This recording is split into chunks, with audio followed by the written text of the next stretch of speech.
Hi there, I'm Marley and today I'm going to be your teacher as we do revision on some Scottish Fitba patter with the help of some daft pictures drawn by myself and some help from FIFA and PES. Now for most of you this will be just revision, but who knows, maybe some Danes are over for the Scotland versus Denmark match and are looking to brush up on their Scottish lingo, so open up your jotters on a new page and are you tuning in my class? Firstly, let's get the easy stuff out the way. In Scotland, football equals Fitba or Fitball. Great, that's all the easy stuff out the way. A big heid the ball, or in English, a big head the ball, is typically the definition of a player who has relatively low technical ability with the football at their feet and prides their game around the fact they're about 7'2". That's not to say though that there isn't a place for big head the balls in a football team. Sometimes you just have to launch the ball up to your big heid the ball and let them do their thing, which is heading the ball. If you're from outside of Scotland and you find yourself at a football match wanting to give your team some encouragement, then you could be doing with some get into them chants. Get into them. Get into them.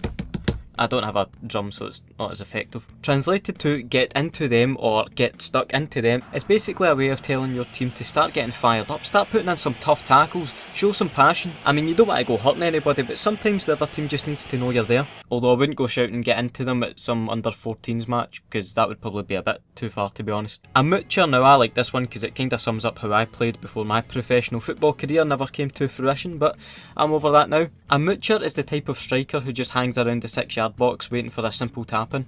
Not that there's anything totally wrong with that, there's a fine art to being the lazy striker, right place at the right time sort of thing. However, the moocher can be quite frustrating for the fans due to their work rate or lack thereof. The most running you'll ever see your typical moocher do is when they're running off celebrating another 2-yard tap-in goal. Speaking of goals, a phrase I heard shouted by coaches a lot at a younger age was "there's your dinner," shouted in a really aggressive manner as a goal was scored. Contrary to what you may think if you're new here, dinner was not actually being supplied. It's actually just a way of celebrating a good strike or a good finish. There's your dinner. Makes sense. Kinda. Here's a more serious one for you, right? Do you know how in Scottish Fitba we sometimes call a throw-in a shy? It actually comes from the Scottish game shinty, kind of like Scottish hockey, but no really. When the ball in shinty goes out of bounds, it's reintroduced to play with a shy, which according to Wikipedia involves the taker tossing the ball above his head and hitting the ball with the shaft of his caiman, or the stick. So obviously a bit different from a throw-in Fitba, but nonetheless, if you ever need to fill in some awkward silence with, say, a friend of a friend you're meeting for the first time,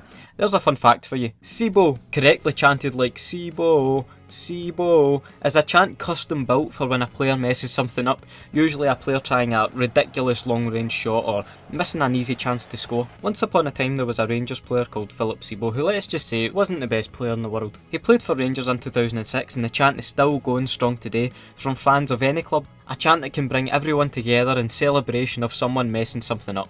It's almost poetic. Another phrase that can bring every football fan together, well, apart from Hibs fans, is the phrase doing a Hibs. Synonymous with messing something up in spectacular fashion when you really shouldn't, or bottling it. It's a phrase which unfortunately for Hibs fans gets sprung out yearly at this point for the real Hibs, and it's gone on to describe events which have nothing to do with Hibs.